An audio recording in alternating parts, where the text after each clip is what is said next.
बहुत ही गंभीर मसला है जो लद्दाख में हुआ, खासकर लेह में,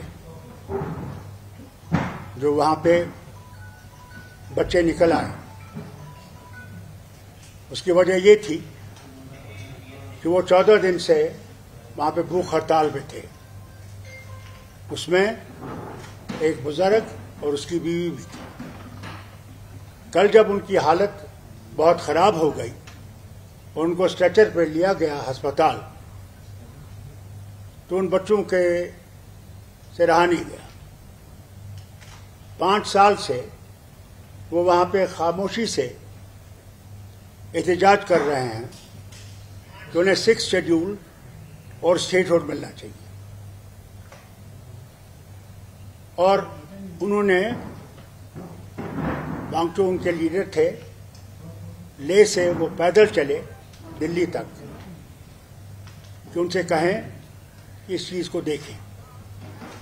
उन्हें गांधीयन तरीका इस्तेमाल किया था, कोई आंदोलन नहीं किया था। मगर फिर इन बच्चों को ये लगा कि जो 5 साल इनने हमसे वादे किए थे कि हमें नौकरियां मिलेंगी, हम लोगों को यहाँ पे सुविधा मिलेगी और हम लोग आगे बढ़ सकेंगे, वो वादे सारे खोखले निकले।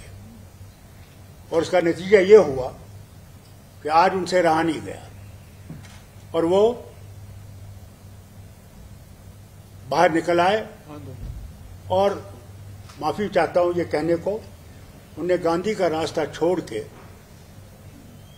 आंदोलन का रास्ता लिया, जिसमें कि उन्होंने बहुत सख्त कदम उठाए, जिसमें उन्हें बीजेपी का दफ्तर जला दिया, कई पुलिस की गाड़ियां जला दी, कई और दफ्तरों को उन्हें आग लगाने की कोशिश की और उसमें पुलिस को वहां से गोली चलानी पड़ी।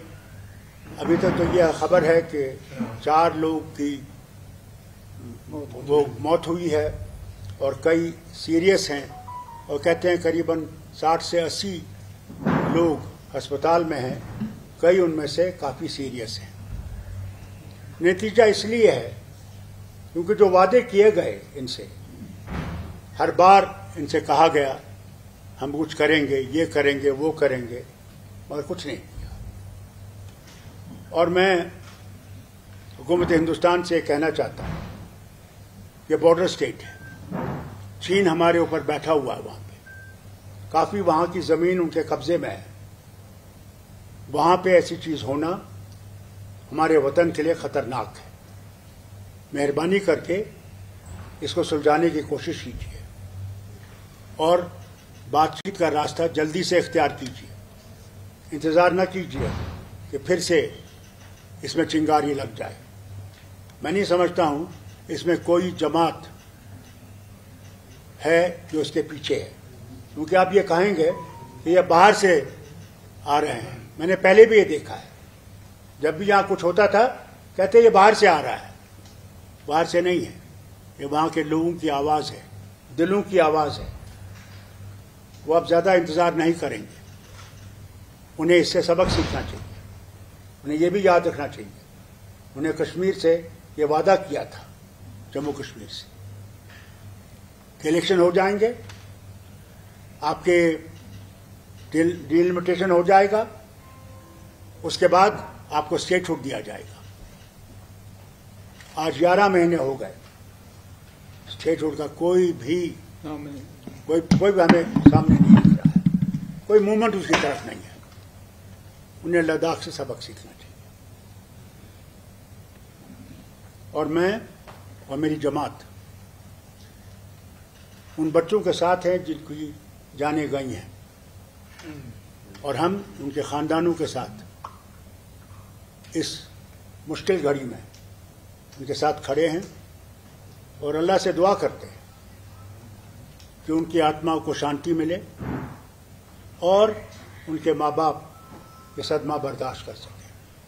और जो अस्पताल में है, अल्लाह ताला उनको सेहतयाब करे कि वो फिर से अपने कामों में लग जाएं और घर पहुँचें।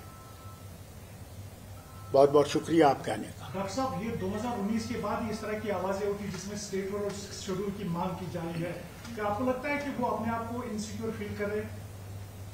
ये तो आपने खुद देख लिया, वो तो खुद कह रहे हैं कि जो आपने हमसे वादे किए थे वो कहाँ हैं।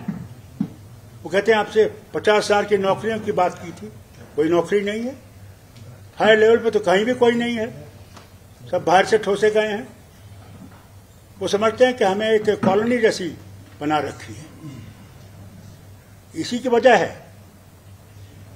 कि वहां के लोगों में, अब खासकर जवानों में हिम्मत आ गई है कि जान जाए मगर हमने अपना हक हासिल करना है। और साहब, अगर आप देखें, अभी पहले जो पीसफुल प्रोटेस्ट हुआ करते थे वायलेंट हो गए हैं, तो क्या राजनीतिक दल विशेषकर नेशनल कॉन्फ्रेंस सपोर्ट करता है जो उन युवाओं ने वहां पे किया? देखिए, नेशनल कॉन्फ्रेंस ने कभी भी गांधी का रास्ता नहीं छोड़ा है। हमने न कभी पत्थर उठाए, न बम चलाए, बल्कि कुर्बानियां दी, मगर वैसा रास्ता इस्तेमाल नहीं किया। मगर कल क्या होगा, हमारे बच्चे क्या करेंगे, उसका मैं कुछ नहीं कह सकता। बीजेपी इल्जाम लगा रही है कि सब किया कराया कांग्रेस का। वो तो जनाब हर वक्त कहीं ना कहीं देखना चाहते हैं, अपना कसूर नहीं देखेंगे, वो दूसरे पे उंगलियां उठाने की कोशिश करेंगे। जिम्मेवार तो वो है, हुकूमत तो वो चला रहे हैं वहां 2019 से। तो कांग्रेस कहां से आई? कांग्रेस तो वहां 5,000 क्या 10 आदमियों को जमा नहीं कर सकते। ये कांग्रेस का नहीं है, वहां लोगों के खुद के दिलों की आवाज है। इसी के ऊपर उंगली मत उठाइए, बल्कि सुलझाने की बात कीजिए, उलझाने की बात मत कीजिए। सर, एमएचए का कहना है कि जो सोनम वांगचुक है, उनकी स्पीचेस जो थे वो प्रोवोकेटिव थे, उनकी वजह से जो वहां के यूथ है वो उस वजह से। मैं आपको ये बताऊं, ये सब गलत बयानी है इनकी, मुल्क के लोगों को सच्चाई से दूर रखने की। वांगचुक ने कभी भी गांधी के रास्ते को नहीं छोड़ा, मगर आज हमारे बच्चों ने वहां पे वांगचुक को साइड पर रख दिया और कहा ये रास्ता नहीं चलेगा, अब रास्ता चलेगा तो जो उनने रास्ता इख्तियार किया उसमें वांगचुक की जिम्मेदारी नहीं है, वो उसमें मुलव्वस नहीं है। Sir, CBI initiated an inquiry into Sonam Wangchuk. Let me tell you, उन्होंने जब इलेक्शन हार गए वहां पे, उनने उन लोगों पे, कई लोगों पे वो ड्रैकोनियन लॉ लगाया, सेफ्टी लॉ, जेलों में रखा उनको, क्या क्या घरों में गए तकलीफें देने के लिए, क्योंकि इनका बीजेपी का आदमी जीता नहीं था। अब सीबीआई की इंक्वायरी लगा रहे हैं। जितना ये दबाने की कोशिश करेंगे और जोर और फोर्स को इस्तेमाल करेंगे, इन एजेंसीज को इस्तेमाल करेंगे, मैं माफी कहता हूं इनसे, बयान कहता हूं उनको, इस हुकूमती हिंदुस्तान से कहना चाहता हूं, वो गड़ा फट रहा है, फट गया है। अब आप ताकत को इस्तेमाल मत कीजिए, बहुत हो गया ताकत। अब बातचीत का रास्ता इस्तेमाल कीजिए और आगे चलिए। सिर्फ हवा में बात मत करिए। बात कर रहे हैं, 6 महीने के बाद फिर बात करेंगे। अब नतीजे पे आइए, क्या देने को आप तैयार हैं, वो सवाल है। डॉक्टर साहब, अभी कल सोनम वांगचुक ने ये कहा था कि ये जन जी का आंदोलन है, तो आपको लगता है कि Ladakh is heading towards like situation Nepal and Bangladesh, उस पर क्या कहेंगे आप? देखिए, Nepal is different, Bangladesh is different, they are 2 independent countries. Here, it's our nation. We are the nation itself. The leaders in Delhi are responsible for what has happened in Ladakh. They kept on talking without putting anything in front. So what do you expect those young people to do? They waited. 5 years they waited, hoping that Delhi will wake up and will take into consideration their inner feelings. They feel let down, nothing else. And I think Delhi must move faster in solving these problems of Ladakh. Doctor साहब, आपने कहा कि वहाँ पे जो जमीनें हैं वो दुश्मन चाइना के कब्जे में है, और अगर मरकजी सरकार की तरफ देखिए वो कहती है कि चाइना के पास कोई भी जमीन नहीं है, कब्जे में नहीं है। कैसे आप इस चीज को देख रहे हैं? इसके बारे में ये बात कहूँगा, अगर उनके पास कोई ज़मीन नहीं है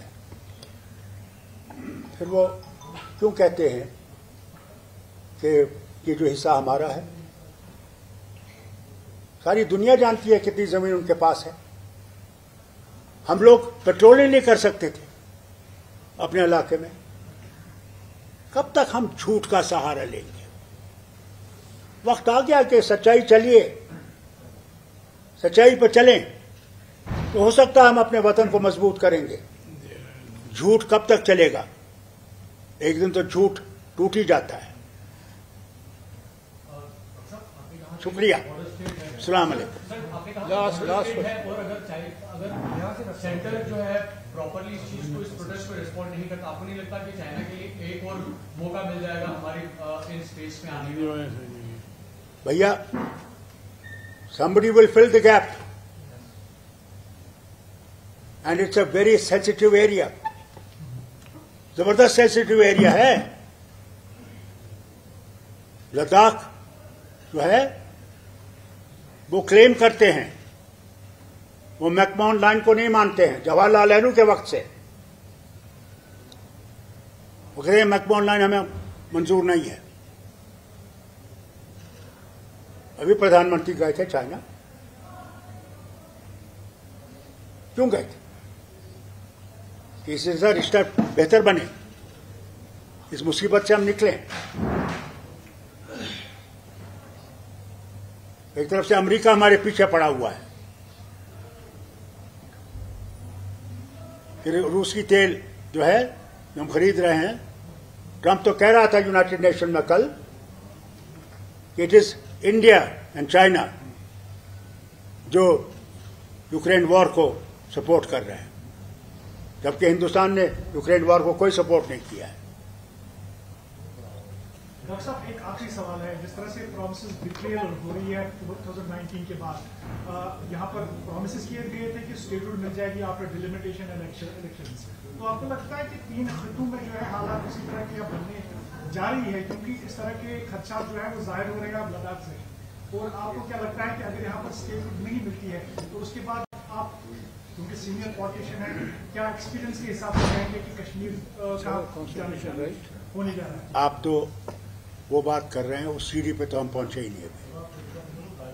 जब वो सीढ़ी पे पहुंचेंगे तो फिर आप खुद देखेंगे। नेशनल कॉन्फ्रेंस वो रास्ता कभी इख्तियार नहीं करेगा जिसमें हमारे बच्चे मारे जाए, कभी हमने नहीं चाहा। जब मेरी हुकूमत 84 में डिसमिस की गई थी, और आपने नेहरू साहब की किताब पढ़ी हुई जो गवर्नर थे, वो समझते थे कि मैं आग लगा दूंगा कश्मीर को अपनी कुर्सी के लिए। मैंने कुर्सी को लात मारी, मगर अपनी जाने लोगों की, बेगुनाहों की मैंने कुर्बान करने के तैयार नहीं था, और आज भी मैं उसी रास्ते पे हूं। मैं नहीं चाहूंगा कि जम्मू कश्मीर का कोई भी मारा जाए।